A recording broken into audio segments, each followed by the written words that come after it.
We would have gotten the wrong answer, but MATLAB wouldn't have known it, and it wouldn't have told us anything. Errors of semantics are the biggest problem in computer science by far, because the rules that they violate are unknown to the language we're using, so we get no help. Makes you kind of like those red error messages. Well, almost. MATLAB's trying to help us with these error messages, of course, but there's a lot more help easily available in MATLAB. It provides lots of commands like the who and whose commands that we use to look at the variables in a workspace, and the clear command that we used earlier to remove all the variables from the workspace. All these commands are executed by giving their names, and every one of them has something called a help page, which is roughly a page, more or less, of explanations of the syntax and the semantics of the command. We've seen that we can get information about MATLAB's built-in functions by typing their names into the search bar up here at the top.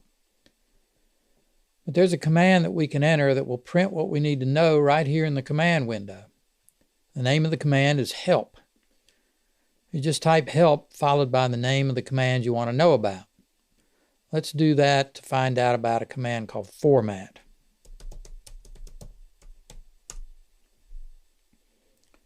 Here we see the so-called help page for the command format, or I should say we see the bottom of the help page because this is a pretty long one. We can scroll to the top by using the scroll bar over at the right, or the mouse wheel, or your fingers on the touchpad, or however you like to do it. Every help page starts out by giving the command name, in this case format, and telling you in just a few words what the command does. So here we see set output format. This is followed by more detailed ways that you can use the command, and tells you what it does.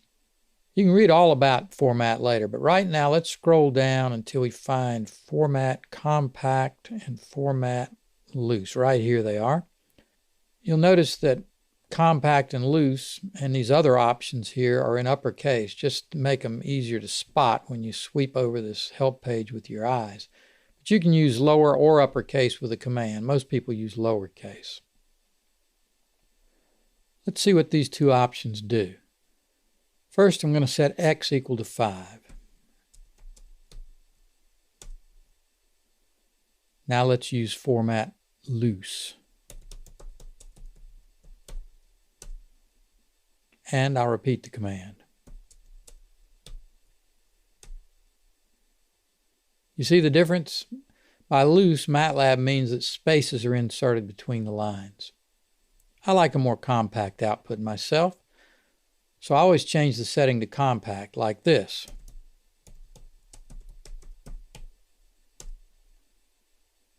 Now we're back to normal, or what I call normal. If your particular MATLAB installation is set to loose, you may have been wondering why you're getting these spaces and I'm not. Now you know. And you might want to go with compact. Another thing that the format command can change for you is the number of decimal places that it shows when it prints a response to an assignment statement.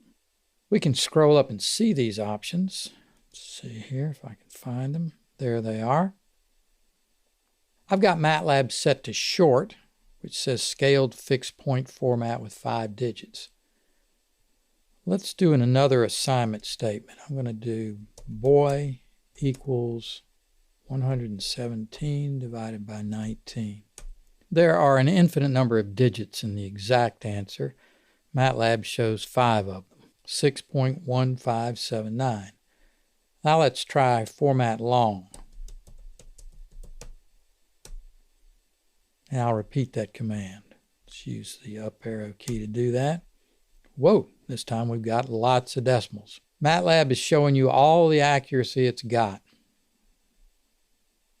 It's important to know, though, that it works behind the scenes with all the accuracy it's got, whether you have the format set to long or short or anything else. All the command format affects is the printed output. You don't lose any accuracy during the calculations when the format is set to short. You just don't see all the accuracy in the output.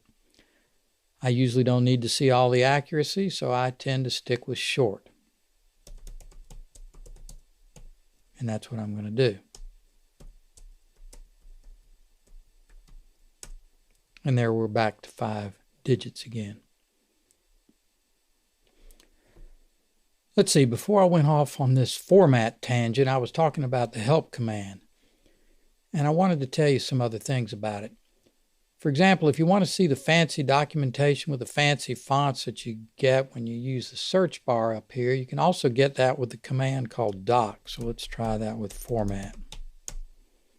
There, all this nice stuff shows up. It is pretty handy. We won't go into it, but we've seen it before and you can check it out. And there's another thing that we need to talk about. Suppose you don't know, the name of the command that you're looking for. You want to do plotting, for example. So you could come up here and type plotting and hit return, and well, you see this window and see, oh, this looks good. You see plotting basics. Click that.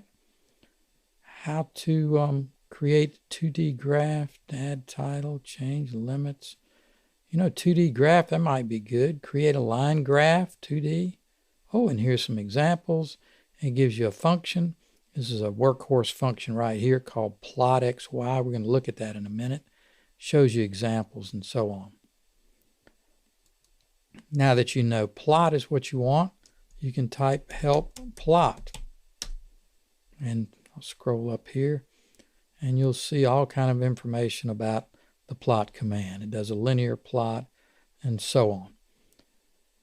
There's one other thing you can do. Let's go down here and look at this little thing. You probably not noticed this before. This FX with this tiny down arrow here. This is called Browse for Functions. Let's click on that. You see a little window show up here with some stuff. It says MATLAB, Language Fundamentals, Mathematics, Graphics. I'm looking for plotting. It looks promising. Whoa, there you go. 2D and 3D plots. I click there. Line plots. And there's this plot function that I mentioned, and here's some information about it right here. So this is another way for you to find information about a function when you don't even know its name. You just browse for it. Let me just bring up Chrome and type how do I plot in MATLAB. Well, 2D line plot, that looks promising. Let's see what we get there. And there we are. That's exactly what we wanted. You'll usually get not only the name of the appropriate function like this, but you'll be taken right to the help page that you need. MathWorks keeps all their documentation online, so it's available to everyone. And Google's search engine is so magical.